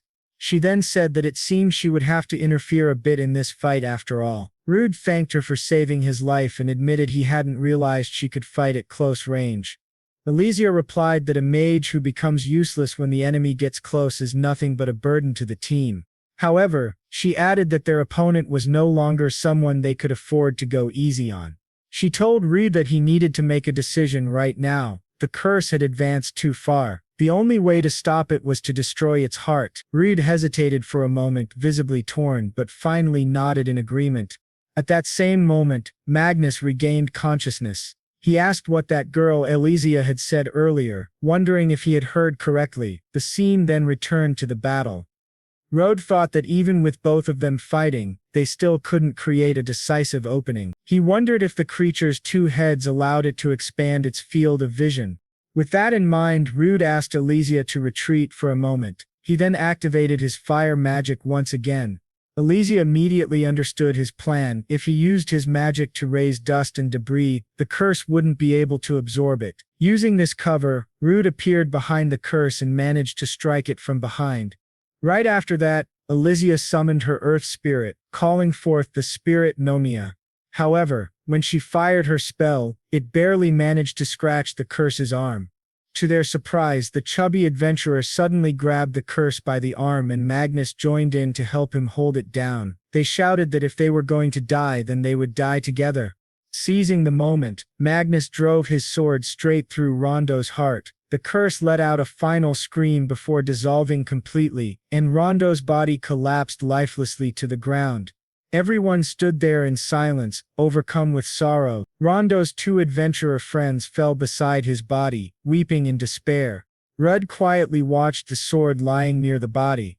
He picked it up, saying that even if they hid it somewhere, there was no telling who its next victim might be.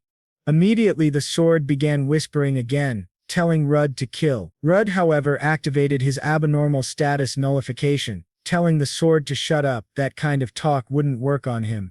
At that moment, Lankar arrived at the scene, asking if everyone was all right. Ruj told him that the battle was already over. Taking in the situation around him, Lankar quickly understood what had happened. He ordered everyone to return to the guild and report every detail of the incident. Later in the guild, Lankar stated that the curse had increased the wielder's power significantly. With Magnus's testimony, the other adventurers were convinced of what had happened. He then asked Rude if he felt anything strange while holding the sword. Rude replied that thanks to his abnormal status nullification, the curse had no effect on him. As long as he was the sword's holder, there would be no more victims. Lankar acknowledged his resolve but warned that if the sword's curse ever took control of him, they would have no choice but to stop him. Rud interrupted, saying that when that time came, Lankar could do whatever he needed to.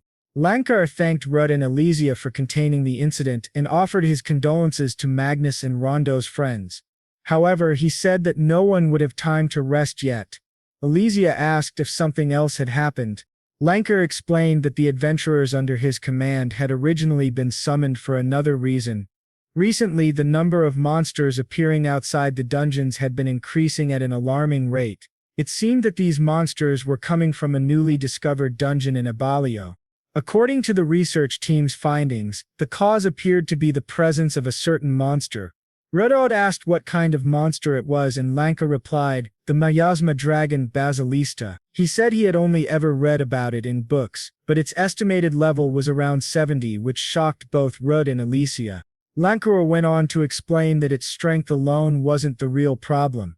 The true threat was its dense concentration of miasma, which was said to provoke and empower other monsters, driving them out of the dungeon in greater numbers. Because of that, the research team had suffered heavy casualties, and those who survived were currently receiving treatment. He concluded by warning that if things continued this way, nothing would be able to stop the monsters, and the miasma would soon begin leaking out of the dungeon itself. And the damage caused would be catastrophic in the nearby areas. That's exactly why he went to them. He then says that he understands the situation, but Rud says that first he wants to be taken to the survivors of the research team. The scene then shifts to the medical wing of the Adventurers Guild, where Rud arrives at one of the survivors and activates his substitution ability. He removes the miasma from the survivor's body, which leaves Lankar deeply impressed by his power. Lankar says he didn't know Rud could nullify even the abnormal status of other people. Rud explains that he can only do it if the person he touches doesn't reject him. That's exactly why only he and Elysia will participate in the dragon hunt. Another adventurer says that it would be madness for just the two of them to go, but Lankar wonders what their chances would be. Rud explains that the fewer people he has to protect from the miasma, the easier it will be for him to move during the battle. He's also used to fighting alone against powerful opponents. Realizing there's no other option, Lankar accepts Rud's proposal and says he'll entrust the subjugation of the miasma dragon Basilista to them. The scene changes again to Rud and Elysia as they leave. Rud says they need to make sure they get a good night's sleep so they'll be fully prepared for the battle the next day. Elysia asks if it's really okay for just the two of them to go, and he replies that only this way will he be able to use his abilities without restraint. Without anyone nearby, things will be much better for them. He then apologizes to Elysia for dragging her into this battle, but Elysia asks what he's talking about. She says that if he had gone without her, she would have beaten him up right there, reminding him that they're a team and that the two of them together will be enough to save everyone.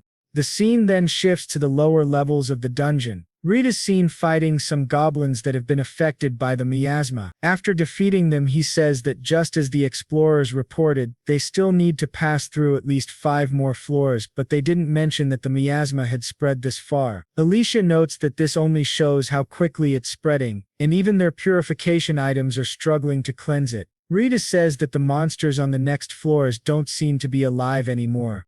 Elysia responds that they don't know how many more floors they'll have to go through, and even if Rude's attributes don't work against the monsters, she's confident she can land a few hits in close combat. She adds that if she were to run away again and leave a friend behind, she'd never forgive herself.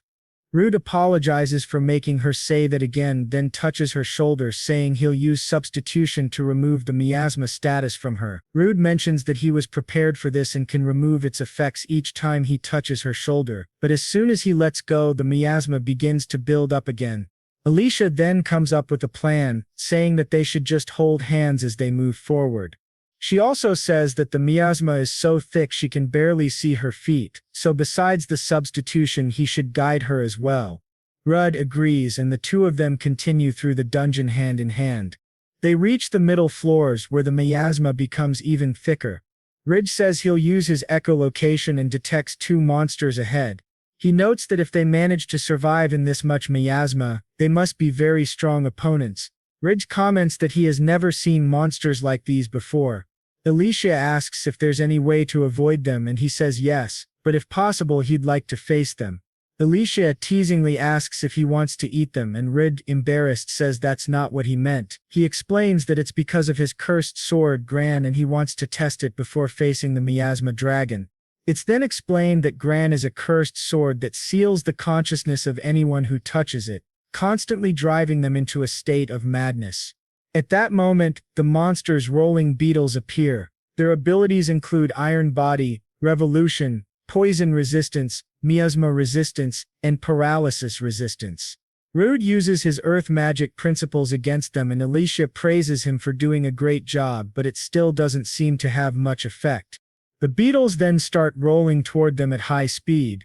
Rudd asks Alicia if she can stop them, and she says he can count on her, but she'll have to let go of his hand for a moment. She summons Nomia and creates a giant hand of earth to stop the beetle, though she says she can't hold it for long. Rudd says it's time to test his sword. He tells himself not to dare break it in his hand, then dashes forward at high speed and slashes the monster across the chest.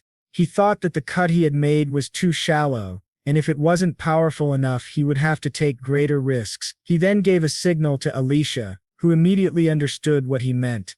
She cast a wind spell on his sword, and the blade absorbed the magic. Rudd then asked the sword to show its true power, and with that he was able to slice through the monster as if it were nothing. Seeing the other monster behind him, he quickly finished it off as well. Rude then approached Alicia, praising her impressive magic control, to which she simply replied that everything had gone as expected. He took her hand again, reactivating his substitution ability. Rude then asked Alicia if he could take a little, since absorbing her magic hadn't restored his internal mana. Alicia, teasing him, said that in the end he just wanted to eat them after all. Embarrassed, he replied that he only wanted to cut them down and eat them later. In the next scene, he had already roasted some of the monster's meat and was eating it, commenting that the taste was rather unique. Alicia then asked how it felt to use the cursed sword for the first time. He said that as soon as it absorbed enough magic, his physical abilities increased dramatically. She noted that the most important thing was that the sword didn't seem to break even when he infused it with mana. Rudd replied that what concerned him was that according to eyewitness reports, the miasma dragon was much larger than a tree, and he wondered how effective the sword would be against it. In terms of attack weight, his old sword was much better. At that moment the sword didn't seem pleased with his remark. It began to request something from Rudd, and he wondered if the sword also needed meat. However, the sword said no, it needed magic stones, and began asking Rudd to feed it some. He crouched down, picked up a magic stone from one of the beetles and offered it to the sword, which grabbed it with its eye.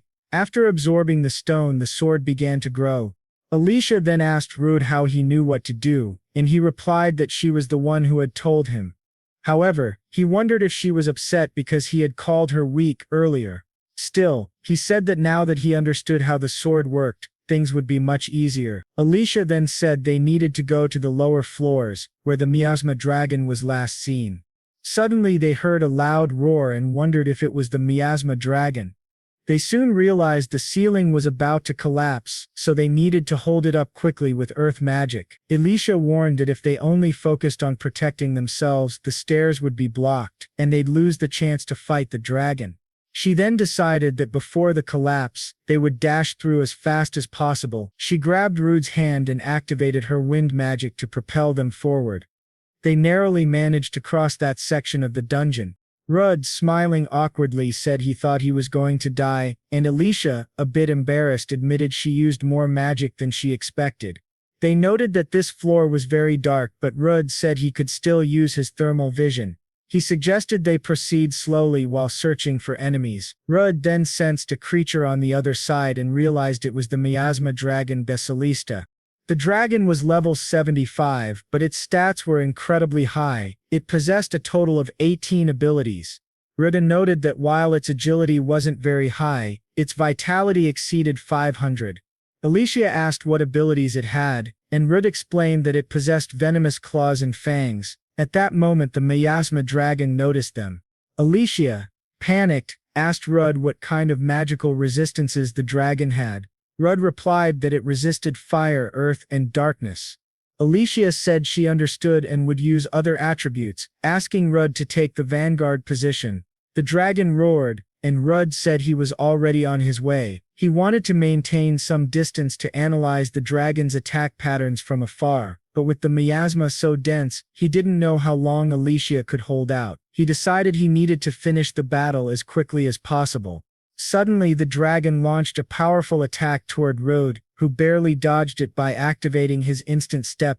Alicia noticed that the pillar and the floor melted from the impact. The dragon's heat was truly intense. She then activated her speed spell to support Rudd, greatly increasing his movement speed so he could strike the miasma dragon more effectively.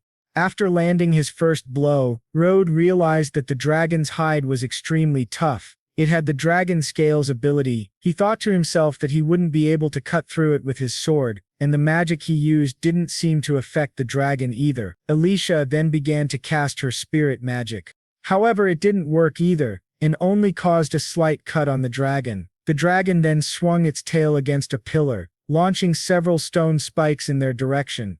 Alicia activated her shield and Rudd used his iron body to defend himself. Rudd thought that the dragon had both strong defenses and long-range attacks, and he began to wonder how on earth they could defeat it. At that moment, Alicia asked Rudd to buy her some time. Before her magic weakened, she planned to use one of her special moves. Rudd nodded and said he understood. Alicia began concentrating, but the miasma dragon was already preparing to attack her again. Rudd quickly activated his earth magic principles, jumped high and struck the dragon's head with his sword. Alicia, realizing she would now be completely exposed, decided to trust Rudd with her defense. She needed to make up for that by putting everything she had into her attack.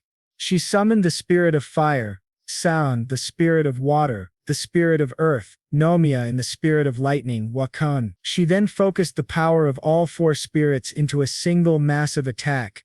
The dragon suddenly activated its dark magic principle and launched it directly toward Alicia. Rudd swiftly raised his sword to block the attack, allowing the blade to absorb all the magic. Alicia then shouted that she was ready and told Rudd to get out of the way immediately. She unleashed a powerful attack called Quintet of Spirits. However, the dragon simultaneously launched its own attack toward her and the two forces collided, causing a massive explosion. Alicia said that in the past she definitely would have been able to defeat it with a single shot, but this time the dragon was only left with a few wounds. Rudd touched her shoulder, activating his substitution ability, and told her that her attack was amazing, but now it was his turn. The dragon wasn't in good condition either. Alicia apologized for making him use substitution on her again and admitted she had used up nearly all of her magic in that last attack. Rudd told her to relax and use whatever magic she had left to protect herself because from that point on she could leave everything to him. She nodded and told Rudd to be careful before retreating to a safe distance. Rudd and the dragon faced each other, and the dragon let out a ferocious roar in his direction. In response, Rudd activated his own roar ability to try and intimidate it. He noticed that the dark magic the sword had absorbed earlier seemed to have infused it with a different kind of energy, and now he was overflowing with power because of it. He then struck the dragon's legs, noticing that its scales were starting to peel off, making it much easier for him to cut through. Rudd began attacking the dragon in several different ways, but he realized that the sword was becoming less effective. The mana it had absorbed was gradually running out. The dragon then activated its miasma wave ability and sent it toward Rudd. Although Rudd wasn't affected by the miasma itself, the shock wave pushed him back. Immediately afterward, the dragon launched more spikes at him. Rudd thought he wouldn't be able to dodge them and activated his instant step ability. However, the dragon was incredibly fast and appeared right in front of him, landing a direct hit. Thanks to his iron body and sword, Rudd managed to block the attack, but it was so powerful that it sent him crashing into a wall. Rudd realized something from that blow. Dragons truly were incredible creatures. However, his situation wasn't good. He was cornered. Alicia shouted his name, and Rudd thought back to the time he almost died in his battle against the Red Minotaur. But he told himself that this time was different. He activated his earth magic principle again, declaring that the person he was now was far stronger than before. He charged at the dragon once more just as it prepared to unleash a fiery breath. Rudd thought he could avoid the attack by using his web manipulation ability, but if he kept dodging like that he would lose in a battle of endurance, so instead he decided to use his webs like a sling. The dragon then launched a massive fire attack at Rud, who blocked it with his sword. He thought that while he couldn't do much about the intense heat, he could absorb the mana from the dragon's breath. If his fire resistance was high enough to withstand it, he could reinforce his sword again by combining that mana with the energy already stored within the blade, and release it all at once. Rud tried to endure the scorching flames as long as he could, but he was reaching his limit. Just then, Alicia activated her water magic on him, allowing him to withstand the dragon's intense heat. Rud, grateful, thanked her. Alicia split the dragon's attack in half, and immediately afterward Rud launched his own strike, cleaving the dragon cleanly down the middle. After Rud fell to the ground, having finally defeated the miasma dragon, Alicia said she would cast a healing spell on him right away, but Rud told her not to overdo it, saying she had already pushed her magic too far. At that moment, Rud activated his blood drain ability, saying he could recover a bit by absorbing the miasma dragon's blood. After absorbing some of it, he said it was time to take a break and asked Alicia to hold his hand so he could activate his substitution ability. She then lay down beside him and he said that the two of them had finally completed their mission. Alicia replied that yes, they did, but this was only the beginning. Rud agreed, thinking about an S-rank adventurer who was far stronger than he currently was. Rud told Alicia that they still had a long road ahead of them, but before anything else they needed to take some of the miasma dragon's meat. After that, they ventured deeper into the dungeon. As they continued, they eventually came face to face with the core of the dungeon. Alicia said that even among adventurers very few people ever have the privilege of seeing one. If they used a magic circle inside the core, they would be able to return to the dungeon's entrance. Alicia explained that since unique materials could be obtained from dungeons that don't exist on the surface, it was common to leave the core intact even after clearing a dungeon. However, Rud pointed out that if they left it as it was, the miasma dragon might one day be resurrected. Rud then reflected on the dungeon of Abalio, remembering that it was where he had faced the worst experience of his entire life, but it was also where everything began, where he opened the door to pursue his dream. He drew his sword, thanked the dungeon of Abalio for everything, and then sliced the core cleanly in half. The scene shifted to the Adventurers Guild, where Lencarse asked if there was any news about Rud's group. A woman replied that there was none, no report of their return yet. Lencarse thought about how people had started calling Rud the miasma butcher. In the world of adventurers, power was everything. Even if he tried to intervene, it wouldn't change anything, because life without strength in that world was harsh and unforgiving. Still, he thought that if this experience was enough to make Rud give up on his dreams, then that too would simply be another path he'd have to walk. At that moment, a man burst into the room, shouting that Rud and Alicia had just returned using the magic circle, both alive. He also reported that the subjugation of the miasma dragon and the destruction of the dungeon's core had been successfully completed. Everyone in the room began to cheer, and Lencarse could hardly believe that Rud had actually done it. To think that he of all people would be the one capable of saving the city. Lencarse stood up, declaring that they needed to welcome them properly. After all, they were adventurers with the power to change fate itself. Rud and Alicia were greeted by all the adventurers, and soon after, the scene changed to Galar, the neighboring city of Bologna. There, a man was angrily shouting, "Damn that city of Bologna." He complained that just because they had so many dungeons, they went and destroyed the new dungeon without thinking. Now Galar's plan to claim ownership of that new dungeon was completely ruined. Another man asked the Lord if that wasn't actually a good thing. Since Bologna couldn't deny Galar's legitimate right to the dungeon, they had preferred to destroy it rather than hand it over. The Lord said that if they presented this version of events to Bologna, they could demand compensation for the profits they would have earned from the dungeon. He thought it would be better to profit that way than to challenge the dungeon themselves and risk losing adventurers in the process. However, he added that if they did that, the Adventurers Guild of Bologna wouldn't stay quiet. The other man smirked and said, "That's exactly what we want. We'll show that old man and his guild who really runs things here." The scene then shifted again, this time to a forest where Rud and Alicia were resting. As always, Rud was doing what he loved most, eating monsters. He had grilled a piece of miasma dragon steak and was drooling, saying it looked absolutely delicious. Rude mentioned that the meat had been sitting in his bag for a while and now he could finally taste it. He took a bite and said it was amazing, that this was the flavor of dragon meat, which made every other meat he had ever eaten seem mediocre.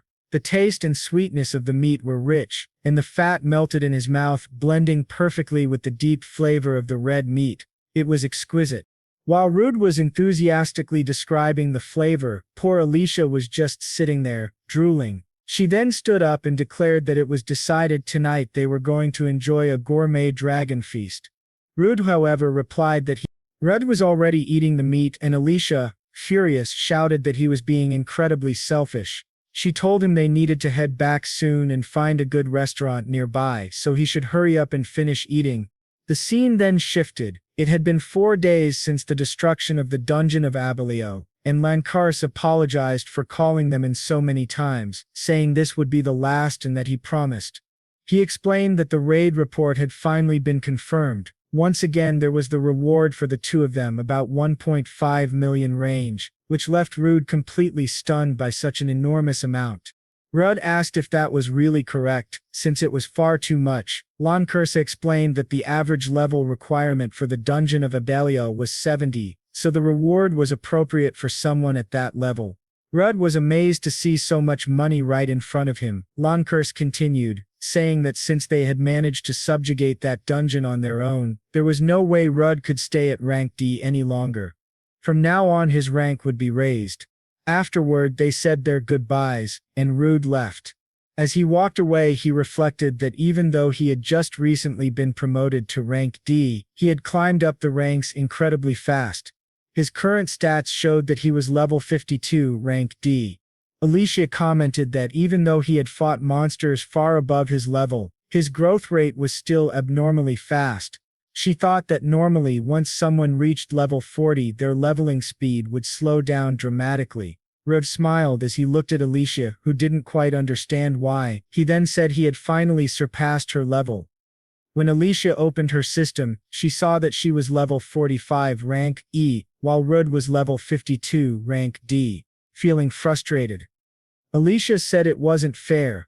Rudd replied that it was strange for him too, even though his level was higher. When it came to combat power, hers was still much greater.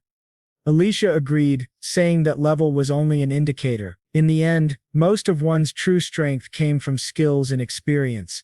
While they were talking, several people suddenly arrived. One of them, a man, spoke arrogantly, asking if the Miasma butcher from the rumors was really standing before him. Rude frowned and asked who that man was, thinking he clearly lacked manners. The man introduced himself as the lord of the neighboring city of Golar, surprised that adventurers from Bologna didn't recognize him.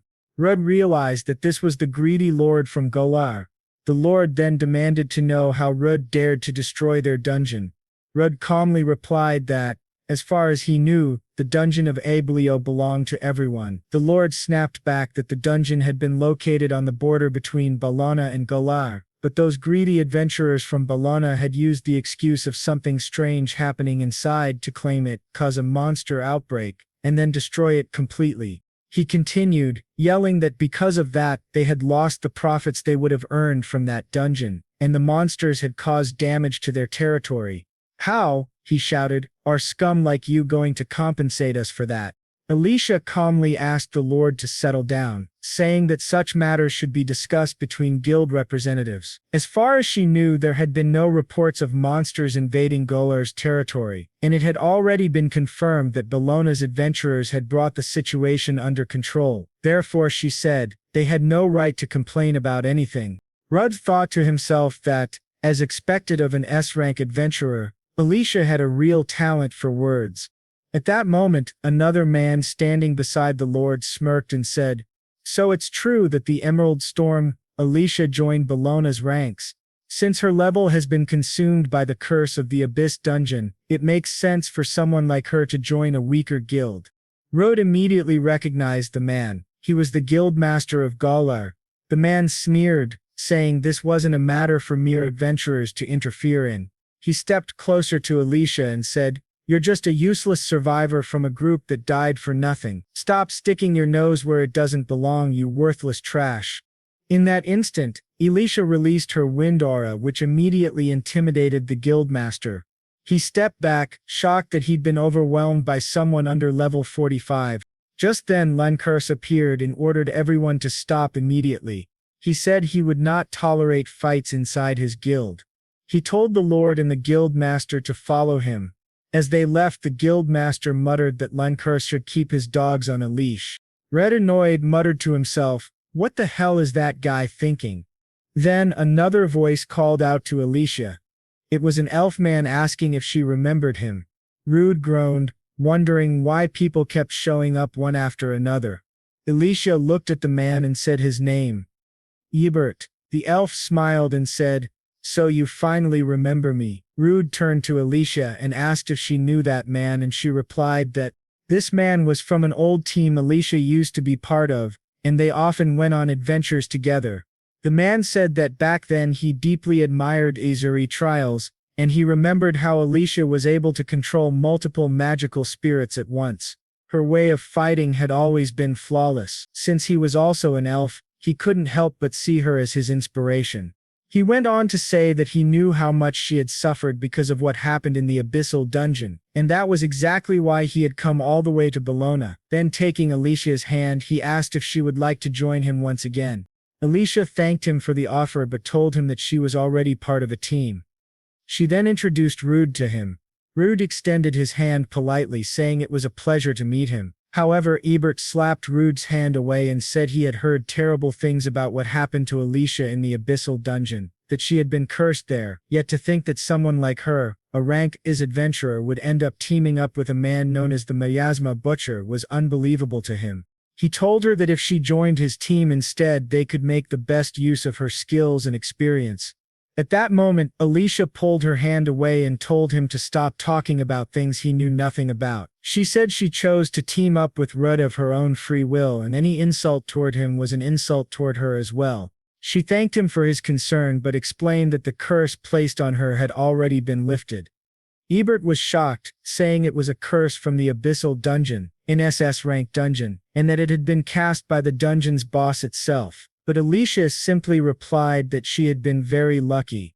Elisha then turned to Rudd and whispered that it would be a problem if his abilities were discovered. For now they needed to keep them secret. She told Ebert that they were actually on their way to update their adventurer ranks, and that Rudd was no longer rank D but rank C. Ebert was in disbelief. He couldn't understand why Elisha was treating him this way, especially after he had thought about her all this time. He insisted that the Miasma Butcher must have manipulated her. He said it was impossible for a rank D adventurer to have defeated the Miasma Dragon, and if Alicia's curse was truly lifted, then she must have been the one who actually defeated the dragon, not Rudd, who was just taking credit for her accomplishment. Rudd noticed the man staring at him with an intense, unhinged look. Elisha sighed and said that elves were often very proud beings, and that kind of pride usually turned into prejudice, a trait that only deepened with their long lives. She then asked Rudd what he thought about it, and he replied with a grin, "Well, you're an elf too, right? Does that mean you'll become a proud and prejudiced elf in the future?" Elisha smirked and said that she was a humble, intelligent, and charming elf. Rudd couldn't help but think that she was in fact quite proud herself. They then arrived at the Adventurers Guild reception desk. The guild receptionist greeted them warmly and said she had already heard everything from the guild master. She handed them some documents, saying that such an occurrence was quite rare. When Rude took his paper, he was stunned. He wasn't rank C as he expected, but rank B. The receptionist explained that he had managed to skip rank C entirely, going straight to rank B. Rudd and Elisha began celebrating their achievement, and the woman remarked that it only showed how difficult the conquest of the dungeon of Abellio had been. She also mentioned that they had received reports from the villagers Rudd and Elisha had saved, and that they had also considered the victory over Baphomet when determining his promotion. Rudd still couldn't believe he was now rank B. At that moment Rieg and Magnus appeared. Magnus said that if he were Rudd he'd be even happier. Everyone in the city was grateful to him, after all. Elisha smiled and told Rude not to be satisfied with rank B. reminding him that his goal was rank S. Rude agreed, saying she was right. His future was rank S. The two began to celebrate, vowing to keep moving forward and growing stronger. However, Ebert suddenly appeared again, interrupting them. He sneered, asking if they really thought that an idiot like Rudd would ever be allowed to reach rank Rus. He said that exploring dungeons required a specific rank, a rule put in place for the safety of adventurers. How, he demanded, could a man who just follows others have reached rank B? The Guild of Balano must be full of fools. The receptionist calmly replied that it didn't matter what he thought, ranks were assigned at the discretion of the guild. Magnus then asked if Ebert wanted to take back what he had said unless he wanted to get hurt right there and then. Ebert scoffed, saying that now he could see they truly were a bunch of idiots. Magnus, furious, grabbed him by the collar, but before Alicia could stop him, it was too late. Ebert threw Magnus aside with ease. Then, drawing his sword, he drove it into the ground beside Magnus's face and shouted, "Don't you dare touch me with your filthy hands." Alicia immediately shouted for Ebert to stop.